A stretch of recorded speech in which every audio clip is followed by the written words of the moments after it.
Hello, hello, hello, hello. Good afternoon, good morning, good evening to you. It's your man again, Diego Ife, and I'm back with part 5 of this series, The Lateness of the Hour. Pop culture, politics, and the sex revolution. And of course, how that informs the state of modern day dating. Now, part 5, this section is entitled A Changing of the Tide. And this is from the 1970s onwards. Let's dive into it. So, in many ways, the 1970s was culturally an extension of the liberalized 1960s era. In the years either side of the 1970s, seismic social changes took place in the US. One such change was Title IX of the Educational Amendments of 1972, which prohibited sex discrimination in any school or any other educational program that receives government funding. The educational reforms above also led to a marked expansion in the number of co-educational institutions in the US, especially among Catholic educational institutes and other colleges with long-standing single-sex policies, necessary because enrollment rates for single-sex institutes rapidly decreased once legislative changes took place, which is unsurprising, of course. In the UK, the number of co-educational schools rapidly increased between the 1940s and 1970s. Also, another development was the passing of the Sex Discrimination Act of 1975, which banned discrimination on sex in education, employment, and other areas. And this led to more single-sex colleges at Oxford and Cambridge becoming co-educational. On the economic front in the US, a considerable number of men lost their jobs due to the end of the Vietnam War in 1970, the 1973 oil crisis, and the 1970s decline in the number of manufacturing jobs, including the unionized jobs, which were created in the post-World War II economic boom. This led to 1.3 million men losing their jobs between 1974 and 75 alone. Concomitantly, by the end of the 1970s, over half of US women had jobs outside of the home due to increased job opportunities in healthcare and service industries. The events of the 1970s broadly had a profound effect on dating, mating, marriage, and so forth. US President Jimmy Nixon significantly expanded the US welfare system.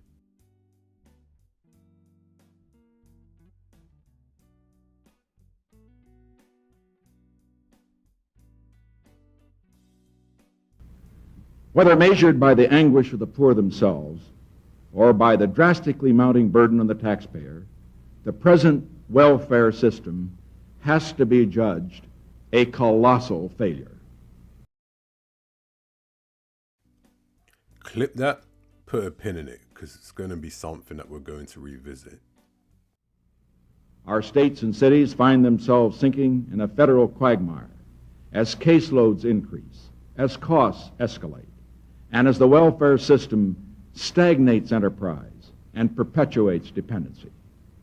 What began on a small scale in the Depression 30s has become a huge monster in the prosperous 60s.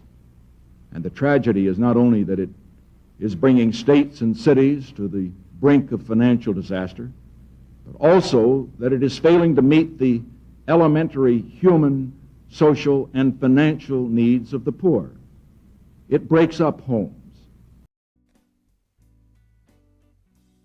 Can you imagine? So you're hearing it from the horse's mouth. It's actually policies at government level, even if they were well-meaning, which really made the ground fertile for broken homes. It often penalizes work. It robs recipients of dignity, and it grows. Benefit levels are grossly unequal. For a mother with 3 children, they range from an average of $263 a month in one state down to an average of only $39 in another state. Now, such an inequality as this is wrong. No child is worth more in one state than in another state. One result of this inequality is to lure thousands more into already overcrowded inner cities, as unprepared for city life as they are for city jobs. The present system creates an incentive for desertion. In most states, a family is denied welfare payments if a father is present, even though he is unable to support his family. Now, in practice, this is what often happens. A father is unable to find a job at all, or one that will support his children. And so to make the children eligible for welfare, he leaves home. This is contrary to the narrative that men are unserious, men did not want to look after their children, men are weak, so on and so forth. Even if there are isolated truths, those truths are relative. What you can see is indeed the shaping of the modern man is very much at the core of US policies. So it's high time to kill these elaborate conspiracy theories against wanting to be responsible family men. Let's not underestimate the effects of policy, which is why this series I was very careful in actually labeling it politics, popular culture, and the sex revolution. From what we've seen so far, you can clearly see how events are starting to take shape and how a lot of what we see today really represents the idea that there is truly nothing new under the sun. Let's continue. And the children are denied the authority, the discipline, the love that come with having a father in the home. So I hope you heard what Mr. Nixon just said. Yep. Denying the children access to what an authority figure looks like in a domestic setting. This is wrong. The present system often makes it possible to receive more money on welfare than on a low-paying job. This creates an incentive not to work, and it also is unfair to the working poor. It is morally wrong for a family that is working to try to make ends meet to receive less than a family across the street on welfare. This has been bitterly resented by the man who works, and rightly so. The rewards are just the opposite of what they should be. Its effect is to draw people off payrolls and onto welfare rolls, just the opposite of what government should be doing. To put it bluntly and simply, any system which makes it more profitable for a man not to work than to work, or which encourages a man to desert his family rather than to stay with his family, is wrong and indefensible. We cannot simply ignore the failures of welfare or expect them to go away. As you can see, President Nixon did say that the welfare situation was not perfect. And I mean, that's very clear given all the reasons he outlined. The family assistance is the finer details of that program which I'm interested in, and how it may or may have not impacted the state of relationships, family unit, and that type of thing. In the past 8 years, 3 million more people have been added to the welfare rolls, and this in a period of low unemployment. If the present trend continues, another 4 million will join the welfare rolls by 1975. The financial cost will be crushing, and the human cost will be suffocating. And that is why tonight I therefore propose that we abolish the present welfare system, and that we adopt in its place a new family assistance system. Initially, this new system will cost more than welfare. But unlike welfare, It is designed to correct the condition it deals with and thus to lessen the long-range burden and cost. Under this plan, the so-called adult categories of aid to the aged, the blind, the disabled, would be continued, and a national minimum standard for benefits would be set, with the federal government contributing to its cost and also sharing the cost of additional state payments above that amount. But the program now called Aid to Families with Dependent Children, the program we all normally think of when we think of welfare, would be done away with completely. The new family assistance system I propose in its place rests essentially on these three principles: equality of treatment across the nation, a work requirement, and a work incentive. Its benefits would go to the working poor as well as the non-working, to families with dependent children headed by a father as well as to those headed by a mother. And a basic federal minimum would be provided, the same in every state. What I am proposing is that the federal government build a foundation under the income of every American family with dependent children that cannot care for itself, and wherever in America that family may live. For a family of four now on welfare with no outside income, the basic federal payment would be $1,600 a year. States could add to that amount, and most states would add to it. In no case would anyone's present level of benefits be lowered. At the same time, this foundation would be one on which the family itself could build. Outside earnings would be encouraged, not discouraged. The new worker could keep the first $60 a month of outside earnings with no reduction in his benefits. And beyond that, his benefits would be reduced by only 50 cents for each dollar earned. By the same token, a family head already employed at low wages could get a family assistance supplement. Those who work would no longer be discriminated against. For example, a family of five, in which the father earns $2,000 a year, which is the hard fact of life for many families in America today, would get family assistance payments of $1,260, so that they would have a total income of $3,260. A family of seven earning $3,000 a year would have its income raised to $4,360. Thus, for the first time, the government would recognize that it has no less an obligation to the working poor than to the non-working poor. And for the first time, benefits would be scaled in such a way that it would always pay to work. With such incentives, most recipients who can work will want to work. This is part of the American character. But what are the others? Those who can work but choose not to. Well, the answer is very simple. Under this proposal, everyone who accepts benefits must also accept work or training, provided suitable jobs are available either locally or at some distance if transportation is provided. The only exceptions would be those unable to work and mothers of preschool children.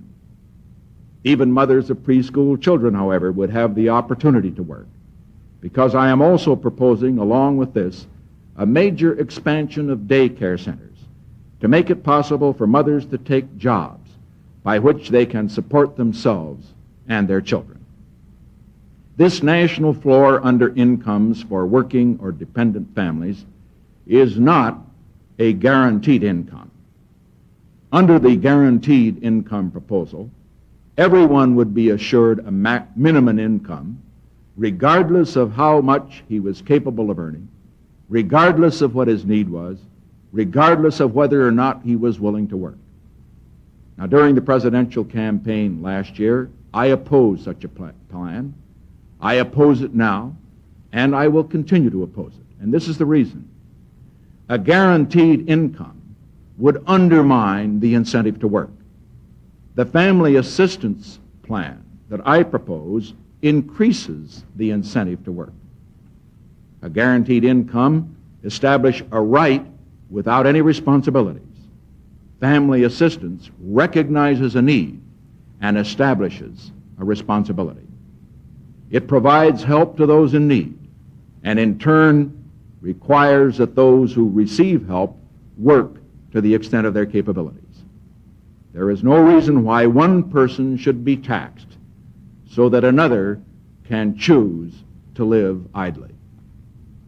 In states that now have benefit levels above the federal floor, family assistance would help ease the state's financial burdens. But in 20 states, those in which poverty is most widespread, the new federal floor would be above present average benefits and would mean a leap upward for many thousands of families that cannot care for themselves. So I just want you to consider what Nixon just shared and spoke about the imperfections of the welfare system. It makes it very clear that government did not want to have a broken up marital society, and that through their programs they were looking to correct what Lyndon B. Johnson had brought in. He was the one that expanded the welfare program, and he was the preceding president, I believe, to Nixon. And then Nixon obviously kind of sought to fine-tune it. So it's important that I state that, because what you can argue is, as a result of both Lyndon B. Johnson's work as part of that Great Society initiative and then Nixon's work which built upon that, how did women who were now emancipated, so to speak, or liberated, how did they respond to that? Was it that they wanted to balance the whole kind of working and sort of domestic duties, like literally like an equal partnership, so to speak? What was their behavior? Because I'll tell you this much, if the government are saying that they wanted to keep families together, which we just saw in those clips, then it stands to reason that if relationships have now changed, it's as a result of what women wanted at that point in time. Let's be very clear. So for what it's worth and to whom it applies, let's get rid of the narrative that government wanted to discourage the family unit. This was a decision that was really reflective of women's appetite for marriage, and not because oppression. It's because they wanted excitement and agency. So let's continue with it, and that's that. The policies introduced under the Nixon administration made cost of living increases in Social Security automatic. It created an entirely new benefit for disabled workers and expanded the food stamp program. During Nixon's 5 years in office, federal spending on social services doubled. It would have quadrupled if Nixon had his way in introducing a guaranteed basic family income of about $16,000 if Congress had cooperated, given this would have been an issue. And at the time, the Democrats controlled the House and Senate. As an aside, an extension to these welfare provisions was President Ford's 1974 authorization of Section 8 housing. And this is going to be relevant to the adjuncts of this series, which deals with the conditions, but from like the black diasporic lens. Moving on. Now, the influence of media was monumental, largely in the forms of films and music which depicted changing attitudes towards sex and relationships. And we're going to have a look at some of those clips shortly. Women had more agency in initiating relationships and sexual encounters.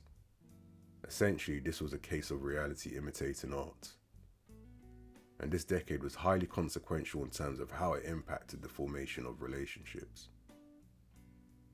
It must be noted, however, that free advice on contraceptives became available in the UK in 1974 and from clinics in 1975, from which GPs would have created greater inclusions for women of all different groups.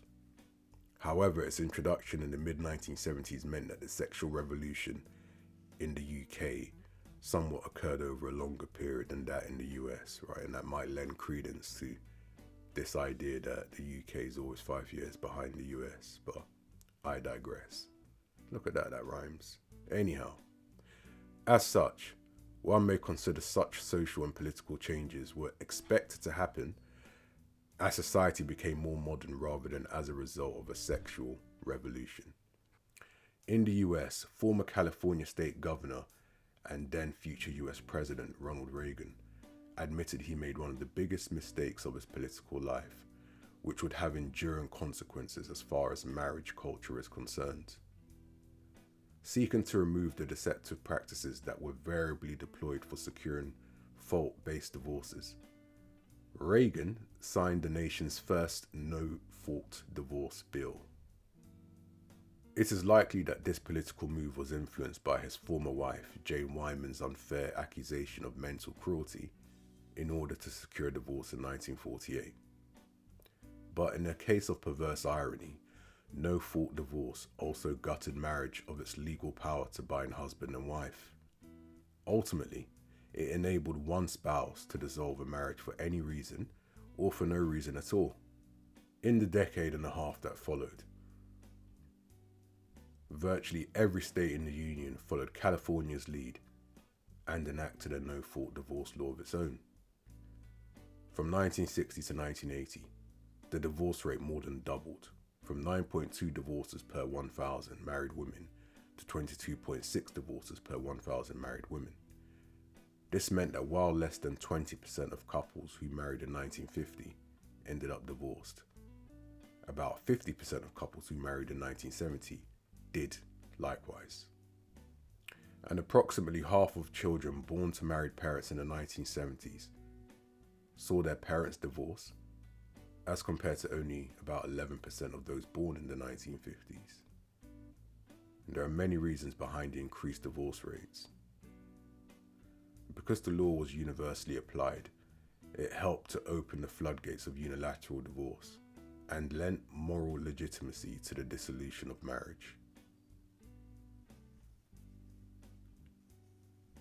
The sexual revolution / swinging 60s and 70s fueled the marital tumult of the times. Spouses found it easier in the swinging 70s to find extramarital partners and came to have higher and often unrealistic expectations of their marital relationships, thereby setting the tone for our present times and litany of paradoxes society has to transcend one way or another. Now, this unrealistic expectations side of things, I would wager, is related to manuals that we covered, such as the Manual for the Modern Man that was released in 1958, which sought to clip the wings of men and commandeer his desires and his sense of being an imperative based on the worship of his woman. So those two things are unsurprising. But in any case, increases in women's employment rates, as well as feminist consciousness increasing, also did their part to drive up the divorce rates if the marriage became dissatisfying. The anti-institutional tenor of the age also meant that many churches lost much of their moral authority to reinforce the marital vow. It didn't help that many mainline Protestant, Catholic and Jewish leaders were caught up in the zeitgeist and lent explicit or implicit support to the divorce revolution sweeping across American society. And of course, swathes of the other parts of the world which are also influenced by American morals and culture. Moving on. This accommodationist mentality was evident in a 1976 pronouncement issued by the United Methodist Church, the largest mainline Protestant denomination in America. The statement said, "In marriages where the partners are, even after thoughtful reconsideration and counsel, estranged beyond reconciliation, we recognize divorce and the right of divorced persons to remarry, and express our concern for the needs of the children of such unions. to dissent, we encourage an active, accepting, and enabling commitment of the church and our society to minister to the needs of divorced persons. In other words, what they're saying is they're going to have to accommodate divorce culture to keep bums on seats. And the trade-off would be, hopefully, those who divorce remarry. And that's the next best thing. Kind of underlines the flavor, the spirit of the times, and women largely not wanting to be married anymore because it didn't have the excitement that, shall I say, comes with very stable and predictable way of doing things. So yeah, the 70s, just as an aside, the 70s shift reflected women's true sentiments as they initiated the bulk of divorces and continue to up until really the present day. So yeah, this is definitely, the 70s is a very manifest glimpse into women's true appetite for marriage. This is unequivocal, and it flies in the face of the narratives today that men aren't serious about getting married, when, as you're seeing the transition coming out from World War II, men dying, all that I don't say lovely stuff, that's a bit morbid, but men coming out of World War II after big sacrifices, repurposing military hardware to produce consumer goods, working in factories, hard work diligently to provide for their children. As you saw in one of the earlier parts, their parents didn't know what they were doing, but they just tried to give the best for their kids. A load of sacrifice. And as soon as the times got good, because keeping in mind, just before the economy started to mushroom its fruits in the 60s from its efforts in the 50s, women could not wait to get married because they valued their men so much, because there was the prospect that men may become more scarce because of like war fatalities and casualties. And I gave the example of the Korean War. And so the shift within the space of 5 years from marriage rates reducing to claims that women should not just be locked up in the home and how women were oppressed are difficult to reconcile. What it shows is that men are valued when the women need the resources, but the moment the resources can actually come from another direction, marriage doesn't seem to be so appealing. So oppression is a euphemism for having to have a stable, predictable, mundane life where everybody plays their role as part of a team effort.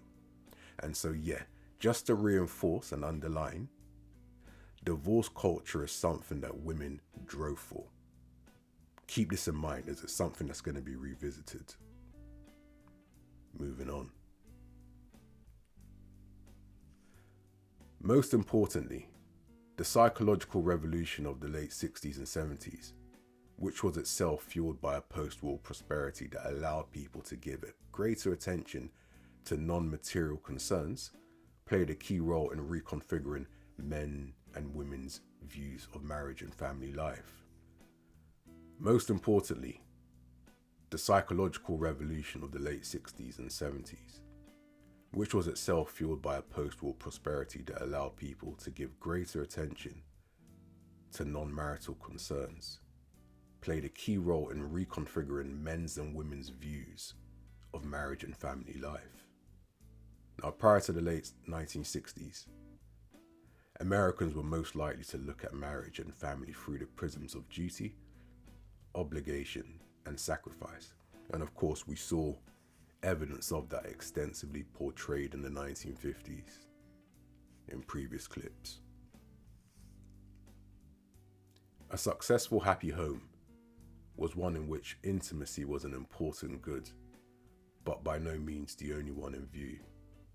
A decent job, a well-maintained home, mutual spousal aid, child rearing, and shared religious faith were seen almost universally as the goods that marriage and family life were intended to advance. But the psychological revolution's focus on individual fulfillment Again, this is going to be another theme that we're going to revisit as it does inform the state of modern relationships. So individual fulfillment and personal growth changed all of that altruism of a well-structured 2.4 nuclear household with a picket fence, the putative American dream, if you will. It's romanticized, but of course it can have that shackling effect, which has an eventual pressure cooker eruption. And that was evident in the 60s and 70s, and again over the decades from then till now, you'll see those shifts in liberalism and conservative, or shall I say opposition to extra and uber liberal ideas. Anyway, moving on.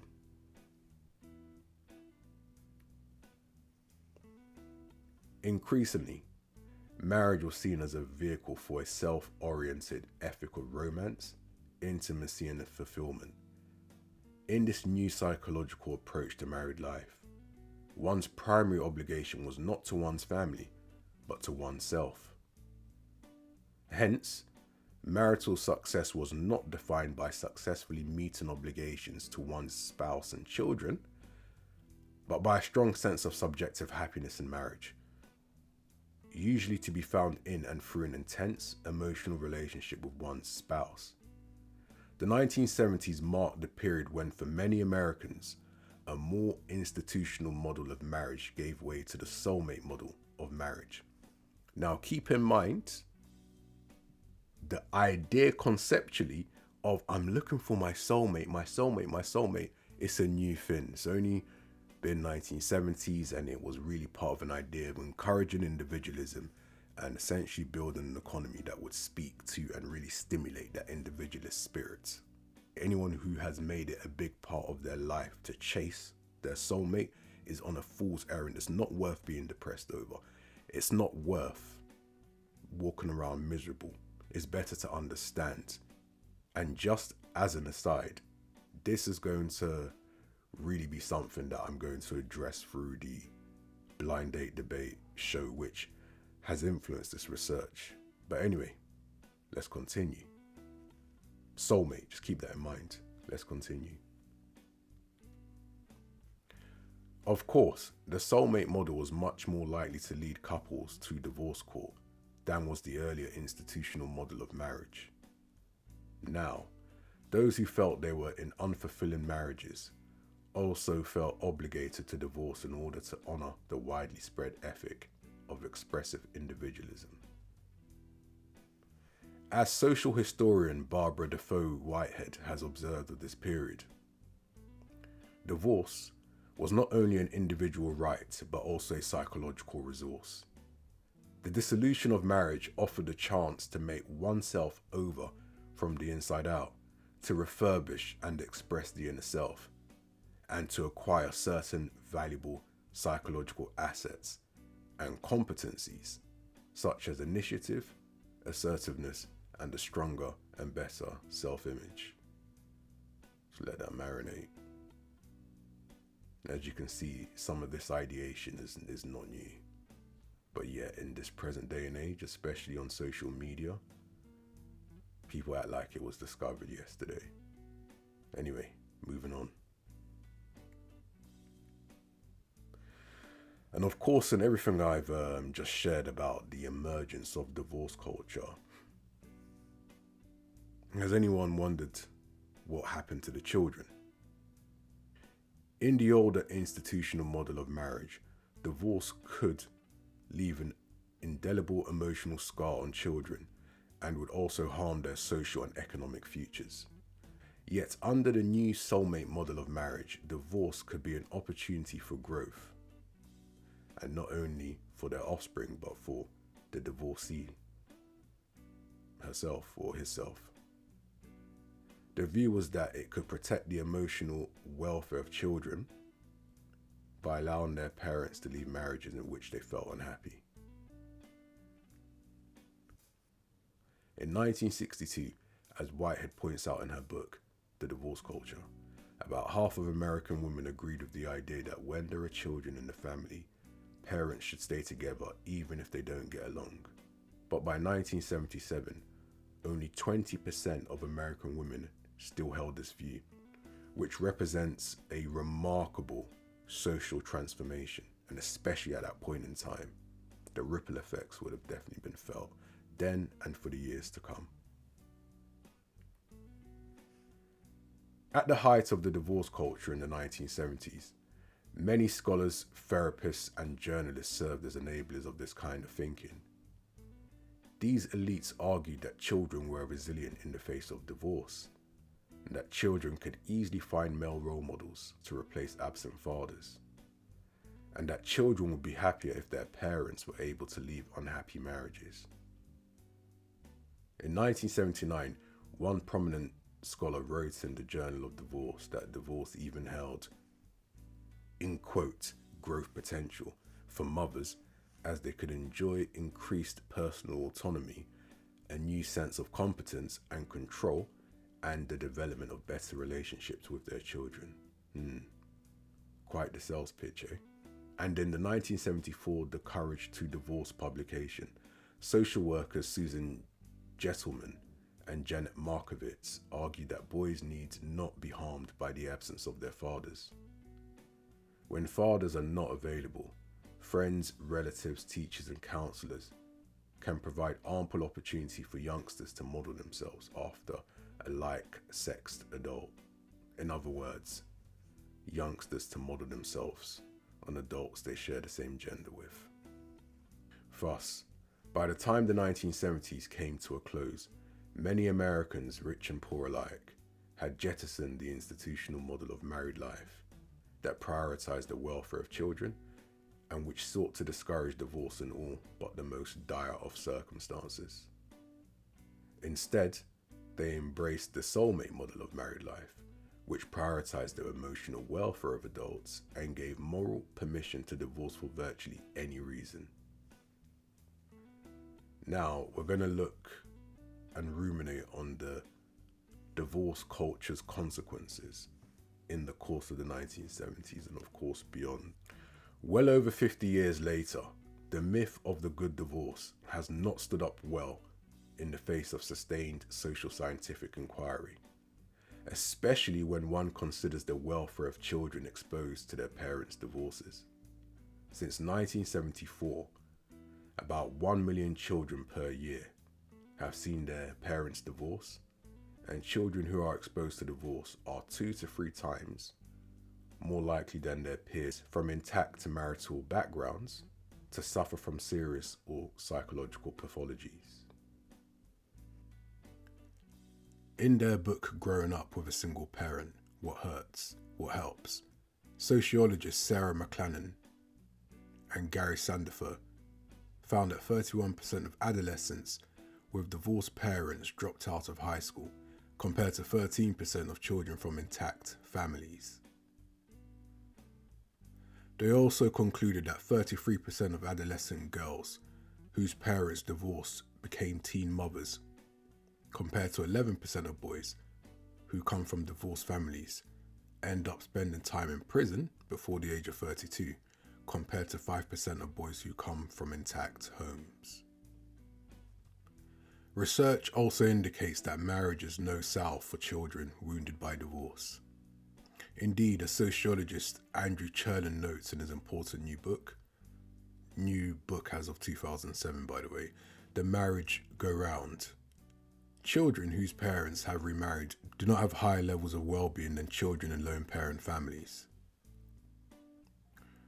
You may wonder what the reason for this is, and well, often the establishment of a step-family results in yet another move for a child, requiring adjustments to a new caretaker and new step-siblings, all of which can be difficult for children who tend to thrive on stability. The divorce revolution's collective consequences for children are striking. Taking into account both divorce and non-marital childbearing, sociologist Paul Amato estimates that if the United States enjoyed the same level of family stability today as it did in 1960, the country would have approximately 70,000 fewer suicide attempts every year, and this is as of 2007.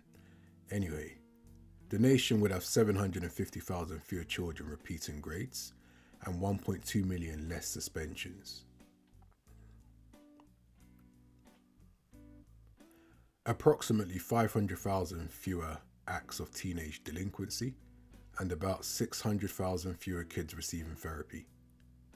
Well, I mean, we can now see how the therapy economy has thrived in such circumstances, shall I say. Anyway, as Amato concludes, turning back the family stability clock just a few decades could significantly improve the lives of many children. In the wake of their parents' divorce, children are also likely to experience a family move, marked declines in their family income, a stressed out single mother, and substantial periods of paternal absence, all factors that put them at risk. In other words, the clear majority of divorces involving children in America are not in the best interests of these children and children at large. But more than 2/3 of all parental divorces do not involve such highly conflicted marriages, and unfortunately, these are the very divorces that are most likely to be stressful for children. As Amato and his colleague at Penn State University pointed out, when children see their parents divorce because they have simply drifted apart, or because one or both parents have become unhappy or left to pursue another partner, the kid's faith in love, commitment, and marriage is often shattered, rather unsurprisingly. Of course, not surprisingly, the effects of divorce on adults are more ambiguous. From an emotional and social perspective, about 20% of divorced adults find their lives enhanced, and another 50% seem to suffer no long-term ill effects, according to research by psychologist Mavis Heatherton. Adults who initiated a divorce are especially likely to report that they are flourishing afterward, or at least doing just fine. Spouses who were unwilling parties to a unilateral divorce, however, tend to do less well, and the ill effects of divorce for adults tend to fall disproportionately on the shoulders of fathers.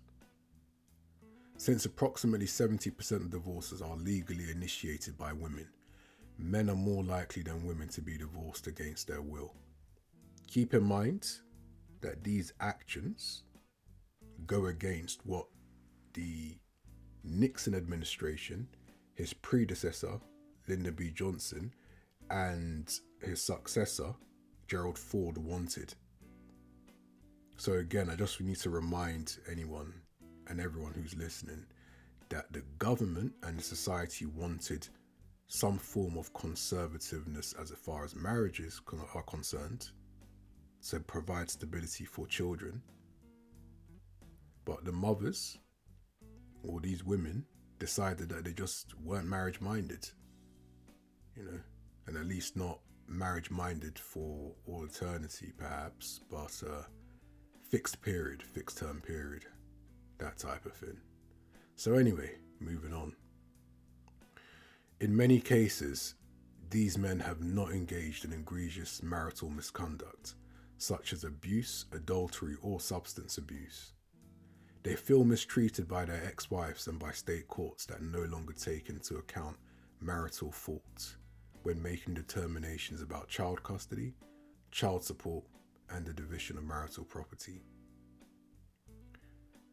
Now, they often say that the road to hell is paved with good intentions.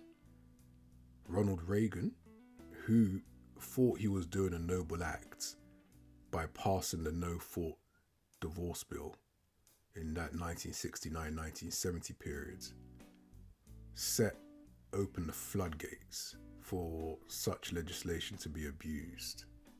And I doubt that he would have had that this kind of thing would have unfolded.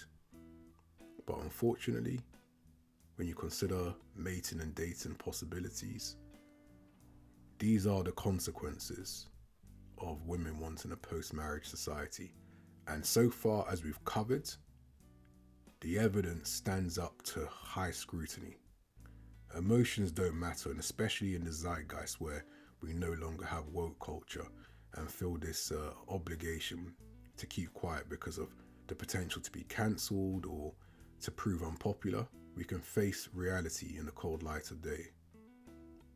These developments and consequences are a result of women not wanting to remain married because they found it oppressing. Okay? So just it's important to keep that in mind. Anyway, moving on. Yeah, in the wake of a divorce, these men will nevertheless often lose their homes, a substantial share of their monthly incomes, and regular contact with their children. Reagan definitely did not intend that. So again, the idea that women were stopped from being divorced and, now women fought for them to be divorced is just not true. It's just not true. Reagan's plan just was abused. But, narratives can take effect. And so any man that does not push back against such narratives and rather adopts a defensive position is only giving credence to the idea that they are guilty. I know it's easy and it's instinctive to respond, but I would say, and this is something that I'm going to internalize, it's better for people to remain in their delusions, but it's best to kind of avoid the shrapnel, shall I say.